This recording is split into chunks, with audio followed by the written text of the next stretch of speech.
Queridos hermanos, iniciamos la lección divina de este día, jueves 7 de septiembre, jueves de la semana 22 del tiempo ordinario.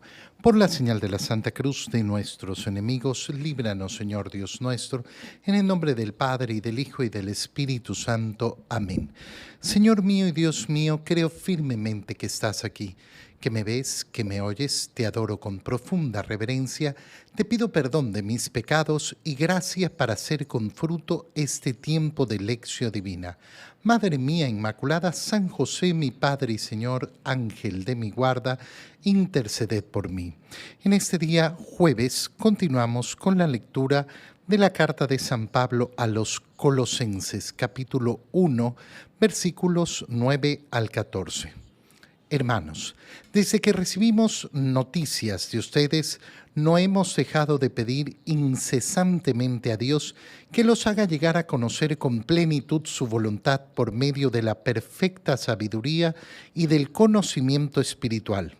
Así ustedes vivirán según el Señor se merece, le agradarán en todo, darán fruto con toda clase de buenas obras y crecerán en el conocimiento de Dios, fortalecidos en todo aspecto por el poder que irradia de Él, podrán resistir y perseverar en todo con alegría y constancia y dar gracias a Dios Padre, el cual nos ha hecho capaces de participar en la herencia de su pueblo santo en el reino de la luz. Él nos ha liberado del poder de las tinieblas y nos ha trasladado al reino de su Hijo amado, por cuya sangre recibimos la redención. Esto es el perdón de los pecados. Palabra de Dios. Las palabras que acabamos de leer de la carta a los Colosenses son una verdadera belleza, porque nos están hablando del itinerario de la vida cristiana, de ese camino que estamos llamados a desarrollar cuando asumimos que somos seguidores de Cristo, cuando asumimos que no es simplemente una condición de existencia, no, es un camino. Es un camino que se va desarrollando y que para que se vaya desarrollando, ¿qué requiere? Requiere mi esfuerzo, requiere mi labor constante. Desde que recibimos noticias de ustedes, no hemos dejado de pedir incesantemente a Dios.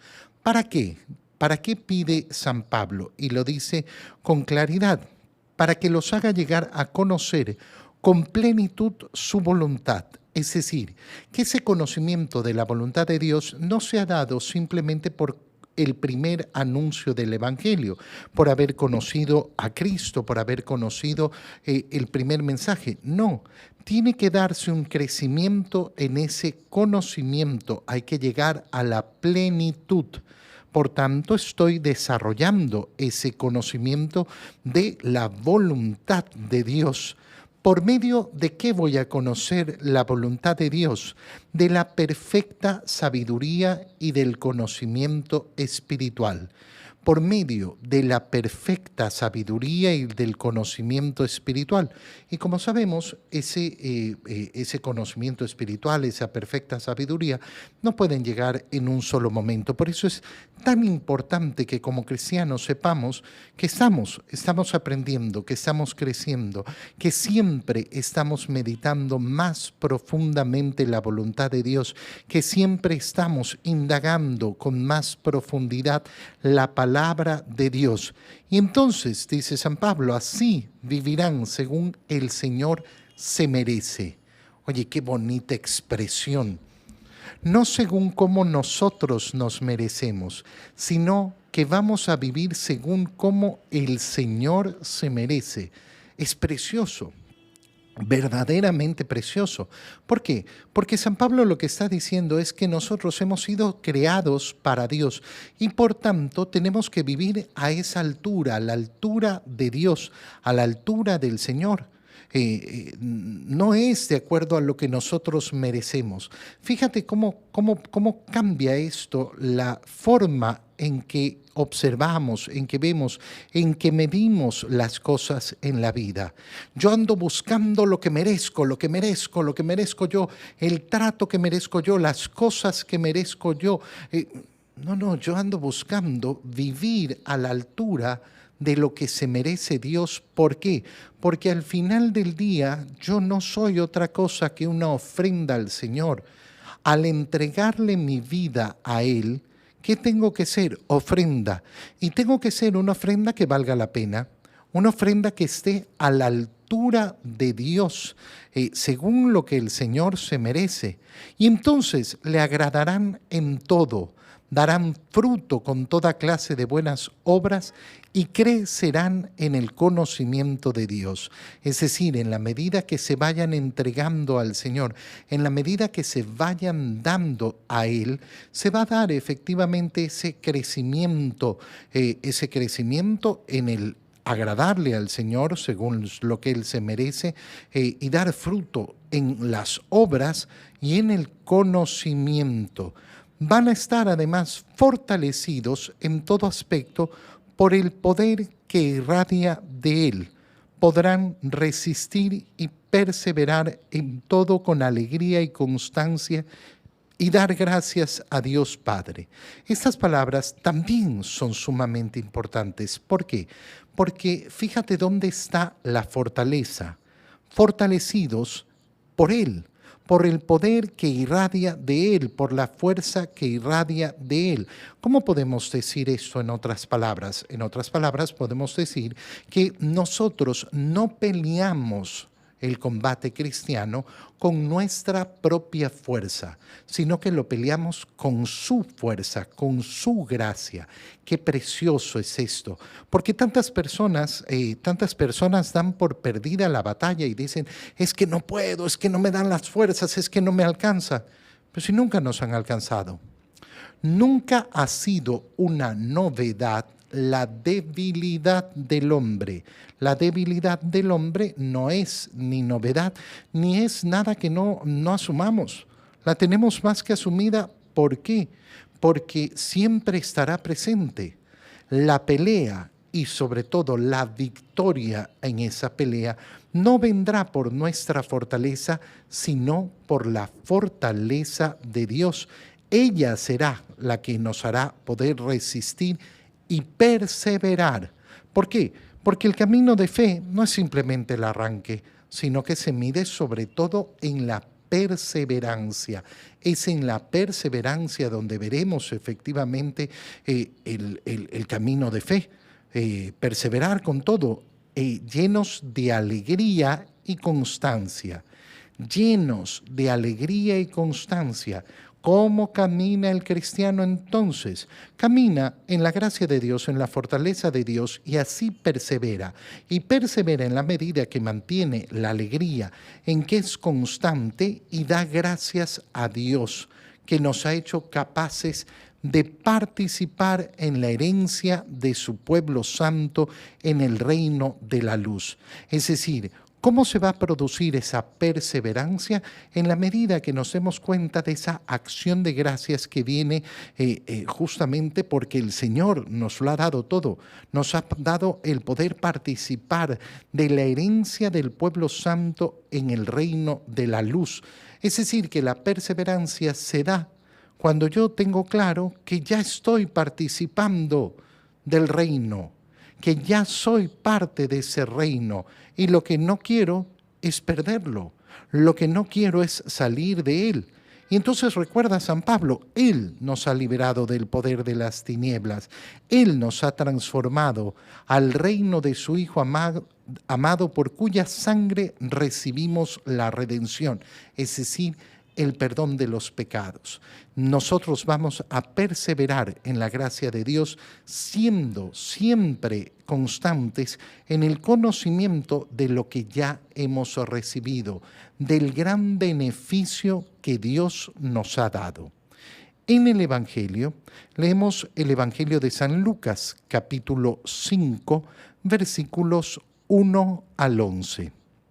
En aquel tiempo Jesús estaba a orillas del lago de Genezaret y la gente se agolpaba en torno suyo para oír la palabra de Dios. Jesús vio dos barcas que estaban junto a la orilla. Los pescadores habían desembarcado y estaban lavando las redes. Subió Jesús a una de las barcas, la de Simón, le pidió que la alejara un poco de tierra y sentado en la barca enseñaba a la multitud.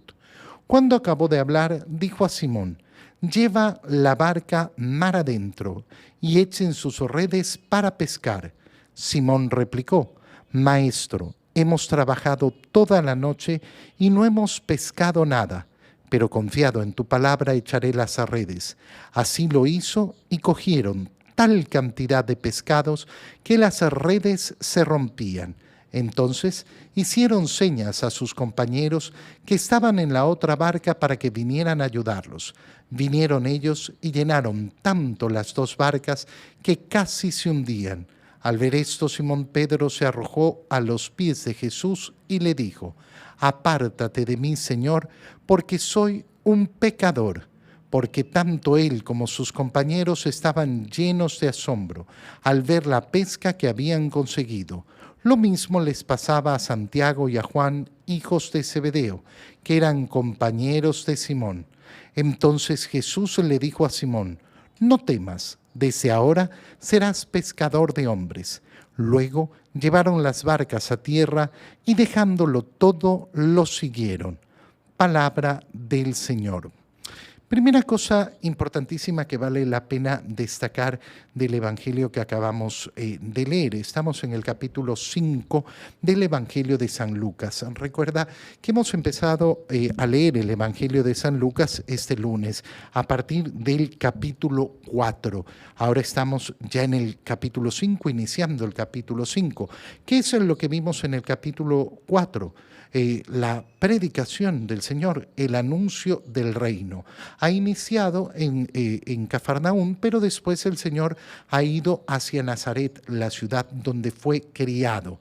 Ahí no ha sido bien recibido, ha vuelto a Cafarnaúm y hemos visto cómo su predicación ha sido aceptada. Ha hecho su base ahí, ha sido recibido en la casa de Pedro, ha sanado a la suegra de Pedro y de ahí ha salido a seguir predicando por otras ciudades de Galilea, por diferentes ciudades. Ahora lo vemos de vuelta en Cafarnaúm, la ciudad de Pedro. Y esto es importante porque la escena que hemos leído, escena que conocemos muy bien, la escena de Jesús llamando a sus primeros discípulos a ser pescadores de hombres, no ocurre en el primer momento en que Jesús ve a Pedro ni tiene el primer contacto. No, ya se ha desarrollado una relación. Ahora va a venir el llamado del Señor.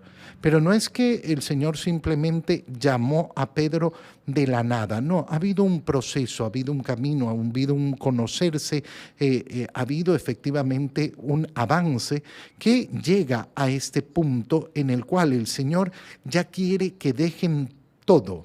¿Para qué? Para seguirlo a Él. Fíjate cómo empieza el Evangelio que acabamos de leer.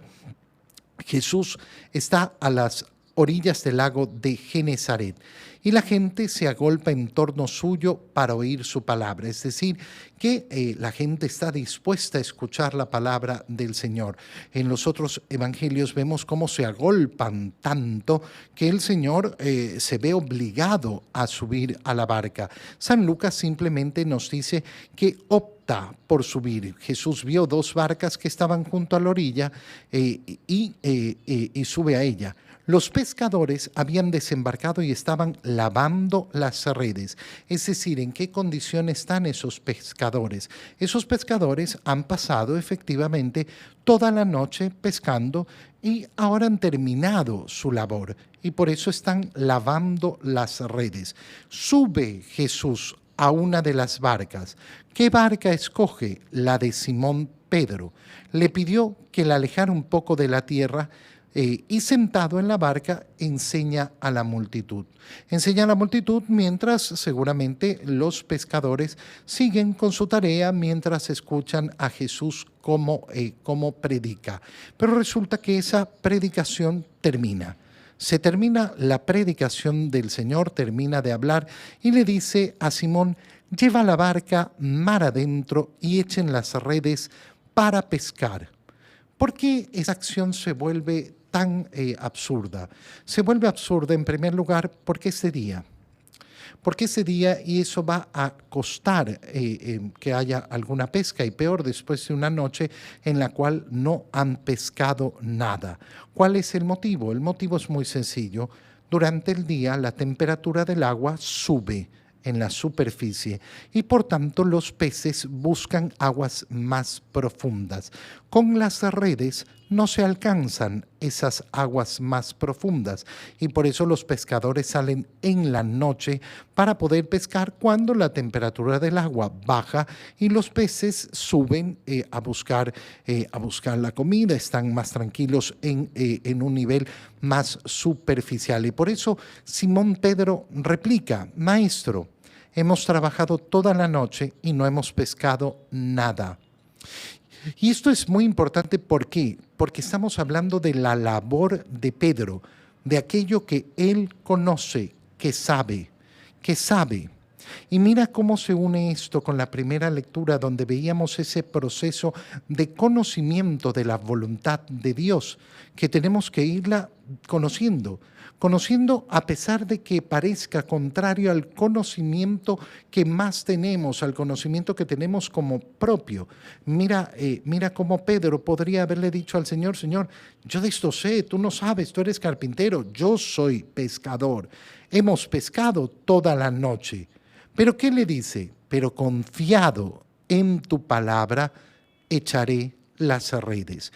Confiado en tu conocimiento, no confiando en mi conocimiento, sino confiando en tu conocimiento, voy a echar las redes.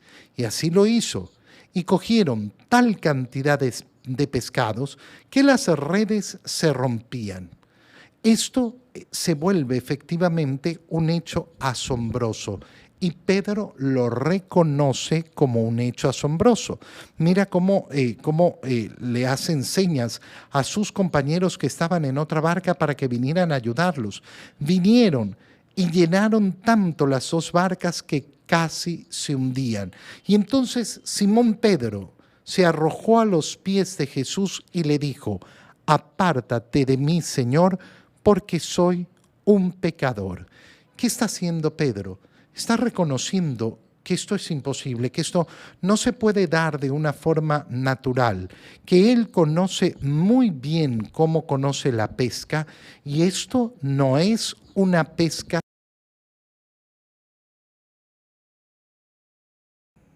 No es, una pesca natural, sino que efectivamente ha ocurrido algo excepcional, algo milagroso, y no se siente digno.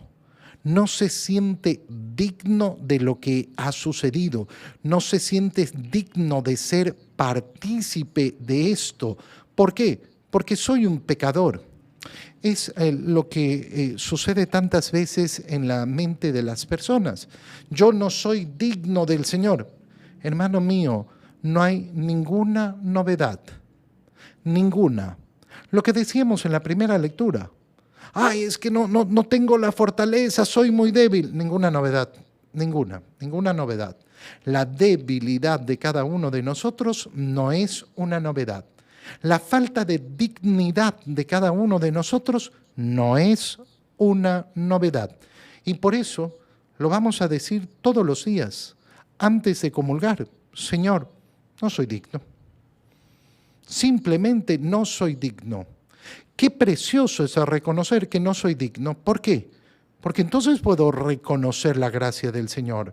Entonces puedo reconocer que es por Él y solo por Él y por su don, como leíamos en la primera lectura, por su don que puedo recibir la gracia de Dios. Y entonces conocemos que todos estaban llenos de asombro. También le pasaba a Santiago y a los hijos de Zebedeo, que eran a Santiago y a Juan, a los hijos de Zebedeo, y lógicamente a Andrés, el hermano de Pedro. Y entonces Jesús le dice a Simón: no temas, no temas. No tengas miedo de no ser digno, no tengas miedo de tu debilidad.